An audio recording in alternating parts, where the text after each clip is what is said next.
Pour mes 30 ans, mes parents m'ont invité à un dîner de gala. 50 proches étaient là. Je pensais à une fête. Soudain, ma mère s'est levée. Nous sommes ici pour te bannir officiellement de cette famille car tu es une honte. Tout le monde attendait que je pleure. À la place, j'ai pris le micro et j'ai dit. Je m'appelle Léocadie. J'ai 30 ans. Et il y a exactement 3 semaines, mes propres parents ont organisé une fête d'anniversaire somptueuse, non pas pour me célébrer, mais pour m'exécuter publiquement devant notre famille entière. 53 invités. Des oncles, des tantes, des cousins que je n'avais pas vus depuis des années. Une salle privée dans le restaurant le plus huppé de Bordeaux. Je suis entrée en pensant que c'était une célébration surprise, un geste de réconciliation. Je suis ressortie. Eh bien, j'y viendrai. Mais voici ce que mes parents ignoraient, ils n'étaient pas les seuls à avoir un plan ce soir-là. Et la femme assise dans l'ombre, la tante qu'ils avaient effacée de l'histoire familiale il y a 20 ans, attendait son moment. Avant de vous plonger dans cette soirée de folie, prenez un instant pour vous abonner et aimer cette vidéo, mais seulement si cette histoire résonne en vous. J'aimerais aussi savoir d'où vous regardez cette vidéo en ce moment. Dites-moi votre ville et l'heure qu'il est chez vous dans les commentaires. J'adore voir à quel point notre communauté est internationale. C'était à un maintenant, laissez-moi vous ramener 4 semaines en arrière, au coup de fil qui a tout déclenché. J'étais plongée jusqu'au coude dans la colle de peau et la poussière de papier. Mon atelier, situé dans une ruelle pavée du vieux Bordeaux, sentait le vieux cuir et le café froid. C'est mon sanctuaire. Je suis restauratrice de livres anciens. Pour ma famille, je suis simplement celle qui joue avec de la vieillerie et qui respire la moisissure. Pour moi, je suis un chirurgien de l'histoire. Je sauve ce qui a été oublié. Mon téléphone a vibré sur l'établi, faisant trembler une pince à épiler en laiton. J'ai failli ne pas répondre. J'étais au milieu d'une opération délicate sur une reliure du XVIIIe siècle. Puis j'ai vu le nom sur l'écran. Maman. Ou plutôt, Hermine, comme elle préférait qu'on l'appelle en société. Ma mère ne m'appelait jamais. Elle envoyait des textos courts, cliniques, qui ressemblaient à des ordonnances médicales. Alors, quand son nom a illuminé mon écran, mon estomac s'est noué. Une boule froide, familière. Le réflexe pavlovien de l'enfant qui sait qu'il va être grondé. J'ai essuyé mes mains sur mon tablier taché d'encre et j'ai décroché. Léocadie ? Sa voix était du miel liquide. Douce, presque chaleureuse. C'était le premier drapeau rouge. Un immense drapeau rouge flottant dans le ciel de mon intuition. Je travaille, maman. Qu'est-ce qu'il se passe ? Ai-je demandé, sur mes gardes. Ton père et moi avons discuté. Elle fit une pause, laissant les mots planer comme une menace. Il est temps que la famille se réunisse pour tes 30 ans. J'ai failli laisser tomber le téléphone. En 30 ans, ma mère n'avait jamais qualifié mon anniversaire de spécial. La plupart des années, elle l'oubliait complètement. Pour mes 25 ans, j'avais reçu un bon de réduction périmé pour un spa dont elle ne voulait pas un dîner de famille ? Pour moi ? Ai-je répété, sceptique. Oui. Toute la famille veut te voir. C'est un cap important, Léocadie. On n'a pas 30 ans tous les jours. Son ton s'était durci, juste une fraction de seconde, trahissant son impatience. Ne sois pas en retard. Samedi, 19h. Le Chapon Fin. Le Chapon Fin. Le restaurant le plus cher, le plus intimidant de Bordeaux. L'endroit avec ses décors de rocaille, ses serveurs en livrée et ses additions à 4 chiffres. L'endroit où mes parents avaient annoncé l'admission d'Ombeline, ma sœur cadette, à son école d'architecture d'intérieur. L'endroit où ils célébraient tout ce qui comptait pour eux. Je serai là, ai-je balbutié. Bien. Et Léocadie ? Fais un effort vestimentaire. Pas de téhaillon d'artisane. C'est une soirée de gala. Clic, je suis restée debout dans mon atelier silencieux, le téléphone toujours pressé contre mon oreille, écoutant le vide. Mes mains tremblaient légèrement. Quelque chose ne tournait pas rond. Pourquoi maintenant ? Pourquoi le Chapon Fin ? Mais l'espoir, cette chose traître et tenace, chuchotait au fond de mon esprit. Peut-être qu'ils ont changé. Peut-être qu'ils veulent vraiment faire la paix. 30 ans, c'est l'âge adulte. Peut-être qu'ils me voient enfin. J'aurais dû écouter mes tripes. J'aurais dû fuir. 2 jours plus tard, l'illusion a commencé à se fissurer lorsque la porte de mon atelier s'est ouverte brutalement. C'était Tombeline. Ma petite sœur, l'enfant doré, la fierté de la famille. Elle n'était jamais venue ici. Pas une seule fois en 5 ans. Mais elle était là, debout dans l'encadrement de la porte, portant un trench coat beige immaculé et des lunettes de soleil oversize, regardant autour d'elle comme si elle venait d'atterrir sur une planète hostile et sale. Charmant, dit-elle. Ça sent le rat mort. C'est de la colle d'os, Ombeline. Qu'est-ce que tu veux? Elle entra, ses talons aiguilles claquant sur le vieux parquet en bois. Elle ne me regarda pas. Elle scrutait l'espace, évaluant, jugeant. J'ai pensé à la maison de grand-mère Zélia, lâcha-t-elle soudainement. Voilà. La véritable raison. La villa La Maison des Dunes au Cap Ferret n'est pas à vendre, ai-je répondu machinalement. C'est une conversation qu'on a déjà eue 100 fois. Elle tombe en ruine, Léocadie. S'exclama-t-elle en se tournant enfin vers moi. C'est un gâchis. Elle est là, vide, à prendre l'humidité, alors que mon cabinet d'architecture a besoin de liquidité pour se développer. Grand-mère me l'a laissé. C'était sa décision. La mâchoire d'Ombeline se crispa. Ce petit tic nerveux qu'elle avait depuis l'enfance quand on lui refusait un jouet. Grand-mère est morte. Elle n'a pas besoin d'une villa en bord de mer. Mais la famille a besoin de cet argent. Papa et maman sont d'accord avec moi. Je posai mon outil de reliure. Cette maison est le seul endroit où j'ai été heureuse. C'est là que Zélia m'a appris à lire, à aimer les vieux objets. Ce n'est pas juste un actif financier. Mon Dieu, tu es tellement sentimentale, c'est pathétique. Elle leva les yeux au ciel, attrapa un petit presse-papier en cristal sur mon bureau, le fit tourner dans ses mains manucurées, puis le laissa retomber négligemment. Il heurta le bois avec un bruit sourd. C'est exactement pour ça que maman et papa ont organisé ce dîner. Elle s'arrêta brusquement. Sa main se figea en l'air. Pourquoi maman et papa quoi? Demandai-je. Un sourire lent, carnassier, s'étira sur ses lèvres rouges. Ce sourire parfait qu'elle utilisait pour charmer ses clients riches. Rien. Oublie ça. Tu devrais venir samedi. Maman a des plans. Le mot resta suspendu dans l'air poussiéreux entre nous. Plan. On se voit là-bas, grande sœur. Mais quelque chose de décent. Toute la famille aura les yeux rivés sur toi.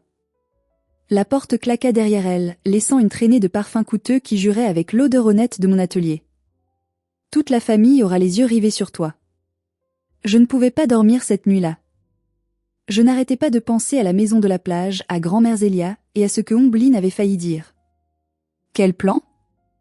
Pourquoi avais-je l'impression de marcher droit vers un échafaud? Je ne pouvais pas chasser le malaise. Pour comprendre pourquoi cette villa au Cap Ferret était l'enjeu d'une guerre nucléaire, il faut que vous compreniez qui était Zélia. Zélia n'était pas seulement ma grand-mère. C'était ma seule bouée de sauvetage. Quand j'avais 10 ans, mes parents m'envoyaient passer tout l'été chez elle pour ne pas les gêner pendant leur voyage d'affaires ou leurs vacances mondaines avec Ombeline. J'arrivais chez elle, petite, maigre, persuadée d'être de trop. Mais Zélia ne me traitait pas comme un fardeau. Elle me donnait des vieux livres à réparer. Elle me disait, Léocadie, regarde ces pages déchirées. Avec de la patience, on peut tout réparer. Même les cœurs. Elle est morte il y a 6 mois. Paisiblement, dans son sommeil, bercée par le bruit des vagues de l'Atlantique. Elle m'a laissé la villa La Maison des Dunes et une petite boîte en bois de rose que je n'avais pas encore eu le courage d'ouvrir. Mes parents étaient furieux à la lecture du testament. Ils pensaient que la villa reviendrait à Gatien, mon père, pour qu'il puisse la vendre et financer les caprices d'Ombeline. Mais Zélia avait tout verrouillé. La maison était à moi. Exclusivement. La pression avait commencé 3 jours avant le fameux dîner. D'abord subtil. Un texto de ma cousine chérie, qui ne me parlait jamais. « Hey, j'ai entendu dire que tu allais peut-être vendre la maison du capitaine, c'est super généreux de ta part pour aider Ombeline. » Je ne vendais rien du tout. Qui lui avait dit ça? Puis mon père avait appelé. Sa voix était glaciale. Ta mère est très contrariée, Léocadie. Je serrai le téléphone. À propos de quoi? La maison. Tu sais de quoi je parle. Nous t'avons tout donné. Nous avons toléré tes choix de carrière ridicules. Et maintenant, quand la famille a besoin de toi, tu refuses d'aider ta sœur? Grand-mère me l'a laissé, papa. C'était son choix. Les testaments peuvent être contestés, dit-il d'une voix basse, délibérée. La loyauté familiale ne devrait pas l'être. La menace était claire. Signe ou prépare-toi à la guerre. La veille du dîner, seul dans mon appartement au-dessus de l'atelier, mes yeux se posèrent sur la boîte en bois de Zélia. Elle prenait la poussière sur ma table de chevet. J'avais eu trop peur de l'ouvrir, peur que ce soit un adieu final qui me briserait. Mais ce soir-là, j'avais besoin d'elle. J'avais besoin de force. Lentement, j'ai soulevé le couvercle. À l'intérieur, il y avait une clé USB argentée, un vieux carnet de numéros de téléphone et une lettre manuscrite pliée en 4. Sous la lettre, une vieille photo en noir et blanc. 2 jeunes femmes se tenaient bras dessus, bras dessous, riant aux éclats devant la villa. L'une était clairement ma mère, Hermine, jeune et belle mais avec déjà ce regard calculateur. L'autre, je ne la reconnaissais pas immédiatement. Elle avait un sourire large, franc, et des yeux qui pétillaient d'intelligence. J'ai déplié la lettre. L'écriture de Zélia était tremblante mais lisible. Ma très chère Léocadie, si tu lis ceci, c'est que je ne suis plus là pour te protéger. Et si tu lis ceci alors qu'une réunion de famille approche, c'est que les choses se sont passées exactement comme je le craignais. Mon cœur rata un battement. Elle savait. Ta mère, Hermine, a toujours vu les gens comme des outils. Elle a essayé de me prendre cette maison il y a 10 ans. Elle a essayé de me faire déclarer sénile. Quand j'ai refusé, elle a cessé de venir me voir. Elle n'envoyait que toi. Je sentis les larmes monter. Je croyais qu'il m'envoyait là-bas parce qu'il ne m'aimait pas. En réalité, Zélia était ma protection contre eux. Je savais qu'elle essaierait à nouveau avec toi, ma chérie. Elle utilisera la culpabilité. Elle utilisera la famille. Elle te fera sentir petite et égoïste. Mais tu n'es pas petite. Et cette maison n'est pas juste un bien immobilier. C'est la preuve que quelqu'un dans cette famille t'aimait sans condition. Je dus m'arrêter pour essuyer mes yeux. Je t'ai laissé une arme, Léocadie. Quelque chose que ta mère ignore. Regarde la clé USB. Et regarde la liste des numéros. Cherche ta tante Bertille. Bertille? Le nom résonna dans ma mémoire comme un écho lointain. La sœur bannie. Celle dont on ne prononçait jamais le nom. La légende familiale disait qu'elle était folle, qu'elle avait volé de l'argent et s'était enfuie avec un homme louche. Appelle Bertille. Elle attend ton appel. Elle détient la clé de la vérité sur ta mère et sur ta sœur. Il était 23 heures. Mes mains tremblaient en composant le numéro inscrit dans le carnet. Ça sonna 1 fois. 2 fois. Allô? La voix était rauque, mais ferme. C'est Léocadie. Un silence à l'autre bout du fil. Puis, un soupir qui ressemblait à un soulagement immense. J'attendais cet appel depuis 20 ans, ma petite Léo. Est-ce qu'ils t'ont invité au dîner? Oui. Demain soir. Alors écoute-moi attentivement. Ne dis rien. Va à ce dîner. Mais ne signe rien. Je serai là. Tu seras là? Mais je suis quoi? Bannie? Morte? C'est ce qu'Hermine t'a dit? Elle rit doucement, un rire sec. Demain, nous allons faire tomber les masques. Apporte la clé USB. Et mets ta plus belle robe. On ne va pas à un enterrement, Léocadie. On va à une révolution. J'ai raccroché, le cœur battant la chamade. J'ai regardé la robe que j'avais préparée. Une robe noire, simple, presque effacée, pour ne pas attirer l'attention. Non. Bertie avait raison. J'ai fouillé au fond de mon armoire et j'ai sorti la robe en soie bleue que Zélia m'avait offerte pour mes 21 ans. Pour quand tu auras besoin de te sentir royale, avait-elle dit. Je l'ai accrochée à la porte. Demain, tout allait changer. Je ne savais juste pas à quel point. Le chapon fin ressemblait à une crypte décorée par un milliardaire. Des lustres en cristal, des nappes blanches si épaisses qu'on aurait pu s'y cacher, et ce silence feutré, ce silence qui coûte cher. Je n'y étais venue que 2 fois auparavant, toujours pour célébrer Ombline. L'hôtesse sourit à peine en entendant mon nom. Ah, oui, la réception de la famille de Valois. Par ici. Elle me conduisit le long d'un couloir tapissé de velours, passé la salle principale, vers une paire de lourdes portes en chêne. Votre salon privé, dit-elle en ouvrant les portes. J'ai pris une grande inspiration et je suis entrée. 53 visages se tournèrent vers moi. Je me figeai sur le seuil. Tante, oncle, cousin que je n'avais pas vus depuis mon enfance. Des grands-tantes dont j'avais oublié l'existence. Ils remplissaient une immense table en forme de U qui dominait la pièce. Tous habillés comme pour un mariage royal. Tous me fixant. Mon cœur martelait contre mes côtes. C'était une fête surprise ? Ils s'étaient tous réunis pour moi ? Mais il n'y avait pas de ballon. Pas de serpentin. Pas de gâteau. Personne n'a crié joyeux anniversaire. Juste le silence et des regards pesants. J'ai repéré mes parents à la tête de la table. Ma mère, Hermine, portait ses perles de culture et un tailleur Chanel gris-perle. Mon père, Gatien, avait son visage de négociation d'affaires. Vide. Impénétrable. Ombeline était assise à côté d'eux, resplendissante dans une robe rouge vif, incapable de croiser mon regard. Et au centre du U, directement face à l'entrée, face à eux, il y avait une seule chaise vide. Pour moi. Je marchais vers cette chaise, mes talons claquant sur le marbre, sentant chaque regard comme un poids physique. La pièce était trop calme, trop immobile. Comme un tribunal avant le verdict. Je me suis assise. En face de moi, une bouteille d'eau minérale et un verre. Pas de vin. Pas de menu. C'est là que je l'ai remarqué. Une femme dans le coin le plus sombre de la pièce, près d'une plante verte massive. Elle portait un chapeau à large bord et des lunettes teintées, malgré l'intérieur sombre.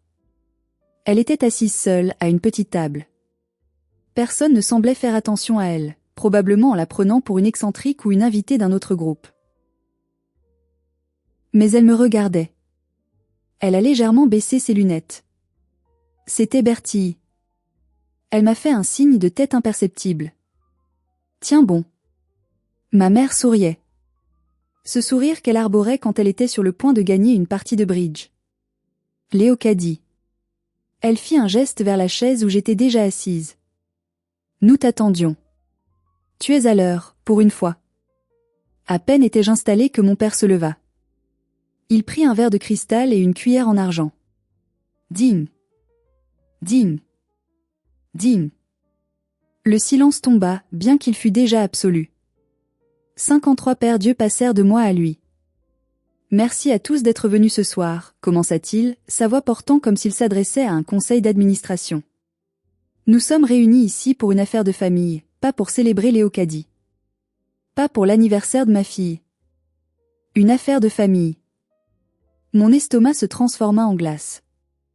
Je sentis la panique monter, mais je me forçai à rester droite. Ne leur montre rien. Comme beaucoup d'entre vous le savent, continua-t-il, notre fille Léocadie a fait des choix qui nous ont préoccupés. Elle a abandonné les voies prestigieuses que nous lui avions ouvertes. Elle a refusé de poursuivre une carrière respectable. Elle vit d'une manière qui ne reflète pas les valeurs de réussite de notre nom. Des murmures parcoururent la salle. J'entendis ma tante Solange chuchoter, j'ai toujours su qu'elle finirait mal. Les yeux de mon père trouvèrent les miens. Froid. Dur. Hermine et moi avons tout essayé. Patience, soutien financier, orientation. Mais Léocadie refuse de changer. Elle refuse d'honorer sa famille. Pire, elle accapare des ressources familiales vitales par égoïsme pur. Ma mère sortit un mouchoir en dentelle et tamponna le coin de son œil sec. La performance d'une vie. C'est pourquoi, dit mon père, en ce jour de ses 30 ans, l'âge de la maturité, nous faisons une annonce formelle. Il marqua une pause théâtrale. La salle retenait son souffle. Léocadie de Valois est sommée de rectifier ses erreurs ce soir. Ou bien, elle ne sera plus membre de cette famille. Les mots me frappèrent comme une gifle. Des halètements dispersés dans la foule. Ma cousine Fantine couvrit sa bouche. Mon cousin Malo fronça les sourcils, visiblement mal à l'aise. Ma mère se leva, lissant sa jupe. Elle prit la parole, sa voix tremblant d'un chagrin parfaitement répété.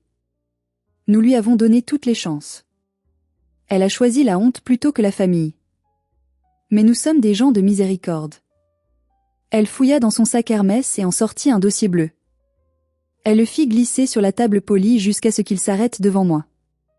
Signe ceci, dit ma mère. Et nous te laisserons partir avec ta dignité intacte. Nous t'accueillerons à nouveau, sous condition. Je regardai le document. Acte de donation entre vifs. Renonciation volontaire aux droits successoraux. Bénéficiaire, Ombeline de Valois. La villa. C'était toujours la villa. Tout se mit en place. L'invitation surprise, les 53 témoins habillés en dimanche. Ils n'avaient pas rassemblé tout le monde pour me fêter. Ils avaient rassemblé tout le monde pour me faire pression. Pour m'humilier publiquement afin que je craque. Ils savaient que je détestais le conflit. Ils pensaient que devant le regard de tout le clan, je plierais par honte. C'était une embuscade. Une exécution publique. Vous avez planifié tout ça? Soufflai-je, incrédule. Nous avons planifié une intervention, corrigea ma mère doucement. Pour ton propre bien. Je repérai un homme en costume gris près de la porte. Maître Rouget, le notaire de la famille. Il tenait déjà son tampon, prêt à officialiser le vol. 53 témoins, Léocadie, murmura ma mère en se penchant vers moi, son parfum saturant l'air. Aucun juge ne pourra dire que tu n'étais pas saine d'esprit. Toute la famille est d'accord. C'est le mieux pour tout le monde. Elle tapa sur le papier avec un ongle manucuré. Signe. Rends l'héritage à ta sœur qui en fera bon usage. Ou part sans rien. Sans famille. Sans nom. Je sentis les larmes piquer mes yeux. C'était tellement injuste, tellement cruel. J'ai regardé autour de moi. La plupart des visages étaient fermés, complices ou indifférents. Si vous avez déjà été trahi par les gens qui étaient censés vous protéger, vous savez exactement ce que je ressentais à ce moment-là. Une solitude absolue. Une envie de hurler. Je pris le stylo. Ma main tremblait violemment. C'est ça, dit Ombeline, sortant de son silence. Fais la bonne chose pour une fois, Léo. Je regardais le stylo. Je regardais ma mère. Je regardais ma sœur. Et soudain, une pensée traversa mon esprit. Pourquoi est-ce que je cherche l'amour de gens qui me détestent? Je levai les yeux vers le coin sombre. Bertie a retiré ses lunettes noires. Elle a hoché la tête, un mouvement lent et délibéré. Je reposai le stylo. Et je fis la chose qu'ils attendaient le moins. J'ai éclaté de rire. Arrêtons-nous une seconde. Imaginez-vous à ma place. Votre famille entière vous regarde, attendant que vous signiez votre arrêt de mort sociale. Que feriez-vous? Signeriez-vous pour avoir la paix? Ou feriez-vous tout exploser? Dites-moi ce que vous feriez dans les commentaires. J'ai vraiment besoin de savoir si je suis la seule à avoir réagi comme ça. Mon rire n'était pas joyeux. Il était froid, tranchant, comme du verre brisé. Il résonna dans la salle silencieuse, rebondissant contre les murs lambrissés. Ma mère recula légèrement, comme si je l'avais giflée. « Tu trouves ça drôle ?» siffla-t-elle. « Hilarant, dis-je en essuyant une larme de rage. 1,5 million d'euros. C'est donc ça le prix de votre amour? C'est le tarif pour être votre fille? Ne sois pas vulgaire, intervint mon père. C'est une question de justice. Ombeline a des projets. Toi, tu bricoles des vieux papiers. La villa sera gâchée avec toi. Des projets? Répétai-je. Je me levai. Ma chaise racla bruyamment contre le marbre. Je pris le micro qui était posé devant mon père. Il essaya de le reprendre, mais je fus plus rapide. Vous vouliez une audience, dis-je dans le micro, ma voix amplifiée remplissant la pièce. Alors laissez-moi leur donner un spectacle. Léocadie, assieds-toi.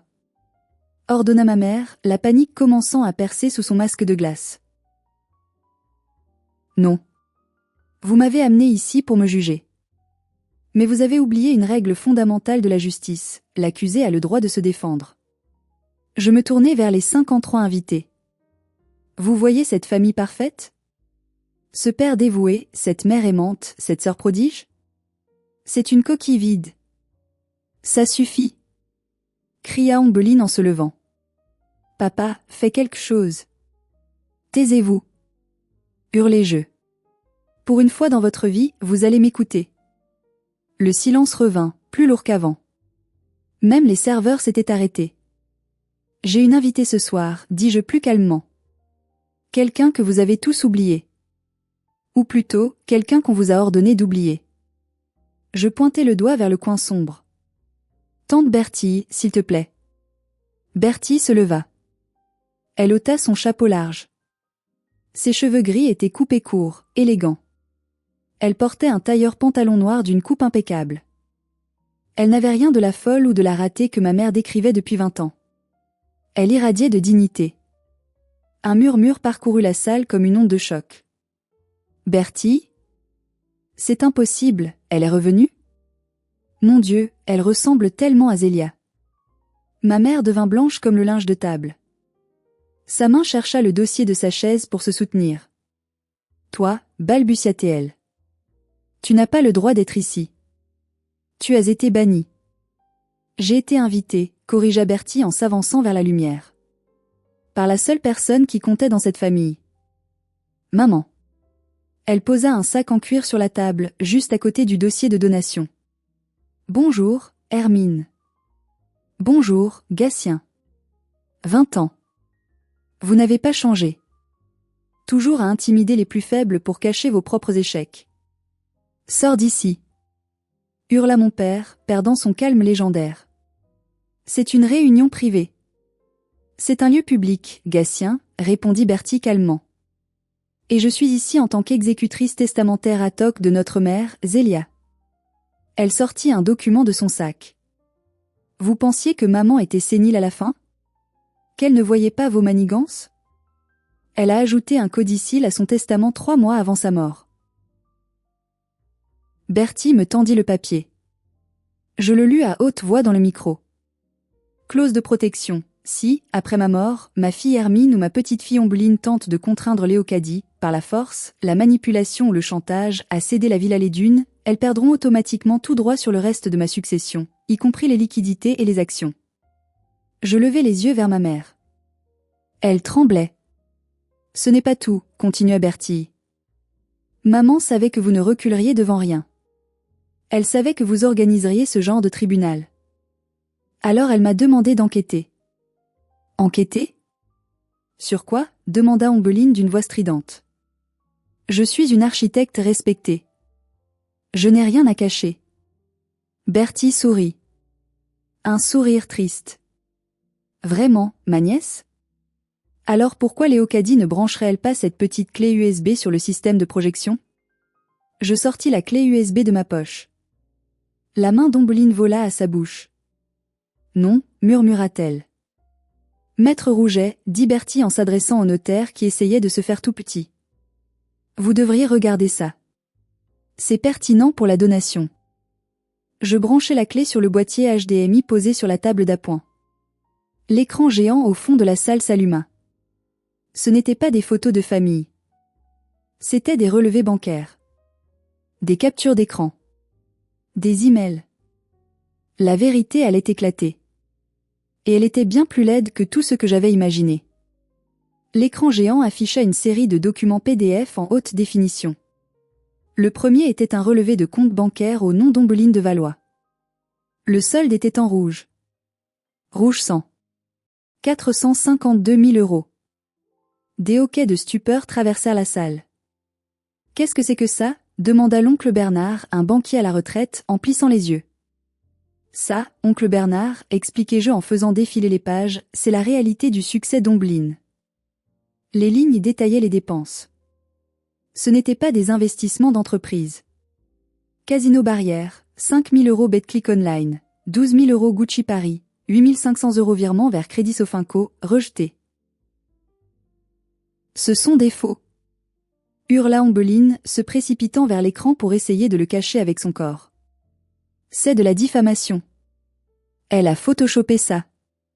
Assieds-toi, Ombeline. Tonna Bertie. Sa voix avait une telle autorité que ma sœur s'arrêta net. Le document suivant, continuai-je impitoyablement, est une lettre de l'ordre des architectes. Je cliquai. La lettre apparut. Objet, suspension de licence pour exercice illégal et fraude à l'assurance. Omblin n'a pas besoin de la villa pour développer son cabinet, dis-je, ma voix tremblant d'adrénaline. Elle a besoin de la villa pour la vendre et éviter la prison. Elle a détourné l'argent de ses clients pour payer ses dettes de jeu et son train de vie. Et papa et maman le savaient. Je me tournai vers mes parents. Ils étaient pétrifiés. Mon père s'était affaissé sur sa chaise, la tête dans les mains. Ma mère fixait le vide, son monde parfait s'effondrant brique par brique. Vous le saviez, n'est-ce pas? Demandai-je. C'est pour ça que vous aviez besoin de ma maison.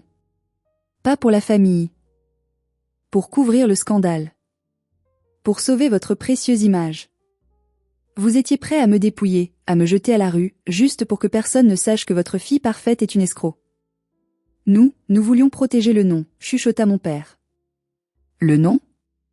Ripostai-je. Vous avez sali le nom en traitant votre propre fille comme un sacrifice.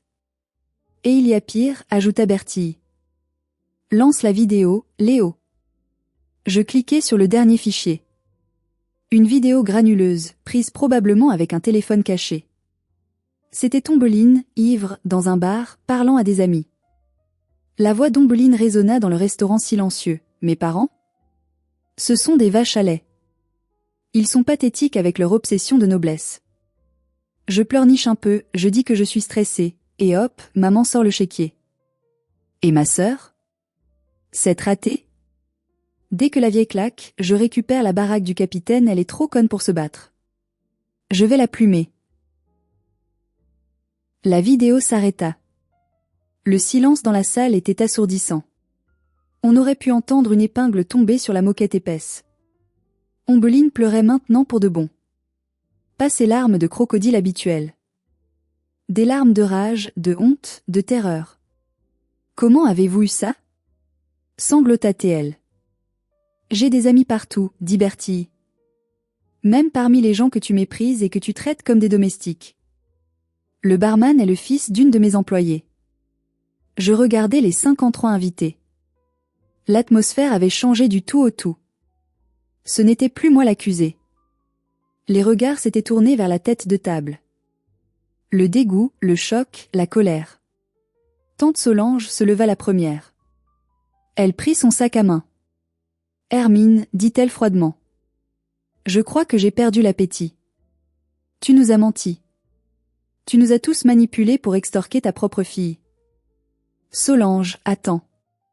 Cria ma mère, se levant précipitamment. Tu ne comprends pas. C'est compliqué. C'est très simple au contraire, coupa l'oncle Bernard en se levant aussi. C'est une honte. Une vraie honte. Pas celle de Léocadie. La vôtre. Un par un, les invités commencèrent à se lever. Les chaises raclaient le sol. Le bruit de la débâcle. Mes parents regardaient leur public, leur tribunal, se dissoudre sous leurs yeux. Ils perdaient la seule chose qui comptait pour eux, l'approbation des autres. Je pris le dossier de donation qui était toujours sur la table. Je le tins bien haut pour que tout le monde le voie. Puis, lentement, délibérément, je le déchirai en deux. Puis en quatre. Je laissai les morceaux tomber comme des confettis sur l'assiette de GNG intacte de ma mère. Bon appétit, dis-je. Je me tournai vers Bertille. On s'en va? Avec plaisir, répondit-elle. J'ai une envie folle d'un Cheeseburger bien gras. Je commençai à marcher vers la sortie. Je me sentais légère. Comme si on m'avait enlevé un gilet de plomb que je portais depuis 30 ans. Léocadie. Attends. C'était mon père. Sa voix était brisée, suppliante. Je m'arrêtai, la main sur la poignée de la porte. Je ne me retournai pas, ne m'appelle plus jamais, papa. Ni toi, ni maman. Si vous approchez de chez moi, ou de ma villa, j'appelle la police avec toutes ces preuves. Vous vouliez me déshériter? C'est fait. Je ne suis plus votre fille. J'ouvris la porte et l'air frais de la nuit s'engouffra. Je suis sortie sur le trottoir, les poumons avides d'oxygène. La rue était calme, indifférente au drame qui venait de se jouer derrière les murs dorés du Château-Fin. Bertie sortit juste derrière moi, un sourire triomphant aux lèvres. Tu as été magnifique, Léo. Zélia aurait été si fière. Je tremble encore, avouai-je en regardant mes mains. C'est l'adrénaline. Ça va passer. Soudain, la porte du restaurant s'ouvrit à nouveau à la volée. Je me tendis, m'attendant à voir ma mère furieuse. Mais ce n'était pas elle. C'était Malo et Fantine, mes deux plus jeunes cousins. Malo, 22 ans, étudiant en droit, et Fantine, 20 ans, artiste peintre, ce que la famille désapprouvait aussi. Il courait presque. Léocadie. Cria Fantine. Attends-nous. Ils s'arrêtèrent devant nous, essoufflés. On peut venir avec vous, demanda Malo. Je clignai des yeux, surprise. Quoi? Mais le dîner est mort, dit Malo avec dégoût. C'est l'enfer là-dedans. Tant terminurent sur tout le monde, Ombeline est en hystérie totale. On ne veut plus rien avoir à faire avec eux. Ce qu'ils ont essayé de te faire, c'est monstrueux. Fantine hocha vigoureusement la tête, les larmes aux yeux. Tu as été tellement courageuse, Léo. J'ai toujours eu peur d'eux. De dire ce que je pensais. Mais te voir leur tenir tête, ça m'a réveillée. Je veux être comme toi. Quelque chose se brisa dans ma poitrine. Pas de la douleur cette fois. Mais une chaleur intense, réparatrice. J'avais passé ma vie à croire que j'étais seule, que toute la famille me méprisait. Mais ces deux-là, ils avaient juste besoin de quelqu'un pour ouvrir la voie. Je souris, un vrai sourire cette fois. Vous aimez les burgers? Demandai-je. Les yeux de Fantine s'illuminèrent. J'adore ça.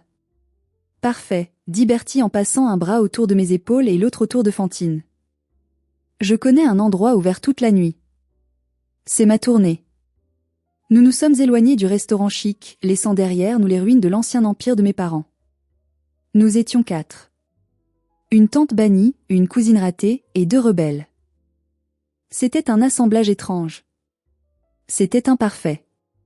C'était ma famille. La vraie. Celle qu'on choisit. 3 mois ont passé depuis cette nuit-là. Je vous écris depuis la terrasse de la Maison des Dunes. Le soleil se couche sur l'Atlantique, peignant le ciel de nuances violettes et oranges. L'air sent le sel et les pins. Beaucoup de choses ont changé. Mes parents sont devenus des parias dans leur cercle social. La nouvelle de leur tentative d'extorsion s'est répandue comme une traînée de poudre, merci tante Solange, qui adore les ragots. Ils ont dû vendre leur grande maison à Bordeaux pour éponger une partie des dettes d'Ombeline et éviter un procès public. Ils vivent maintenant dans un appartement modeste en banlieue. Ils ont essayé de m'appeler une 12aine de fois. J'ai bloqué leur numéro. Je n'ai pas écouté leurs messages vocaux. Je n'en ai pas besoin. Ombeline a été radiée de l'ordre des architectes pour 5 ans. Elle travaille maintenant comme vendeuse dans une boutique de prêt-à-porter. J'ai entendu dire qu'elle voyait un thérapeute. J'espère qu'elle guérira. Mais elle devra le faire loin de moi. Quant à moi, je suis enfin libre. J'ai déménagé mon atelier ici, dans la villa. La lumière est parfaite pour la restauration de livres. Mais je ne suis pas seule. Bertie vient tous les week-ends. Elle m'aide à gérer les finances et m'apprend à cuisiner ses fameuses tartes. Malo et Fantine passent leurs vacances ici. On a transformé l'ancienne remise à bateau en studio de peinture pour Fantine. La maison vit. Elle résonne de rire, de musique, de débats passionnés. Elle n'est plus un mausolée ou un actif financier. C'est un foyer. L'autre jour, en nettoyant le grenier, j'ai trouvé une vieille photo de Zélia. Elle souriait, le vent dans les cheveux. J'ai posé la main sur le cadre et j'ai chuchoté « Merci, mamie ». J'ai compris le message. Elle ne m'avait pas seulement laissé une maison. Elle m'avait laissé la vérité. Elle m'avait donné la permission de dire non. J'ai appris la leçon la plus dure et la plus précieuse de ma vie, le sang ne fait pas la famille. L'amour, le respect et la loyauté font la famille. Si les gens qui partagent votre ADN vous traitent comme une ordure, vous avez le droit, le devoir même, de partir. Vous n'avez pas besoin de leur permission pour exister. Vous n'avez pas besoin de signer leur contrat pour être digne d'amour. Je suis Léocadie. J'ai 30 ans. Je suis restauratrice de livres, propriétaire d'une magnifique villa, et entourée de gens qui m'aiment pour qui je suis. Et pour la première fois de ma vie, quand je regarde l'avenir, je n'ai pas peur. Je souris. C'est la fin de mon histoire, mais peut-être le début de la vôtre.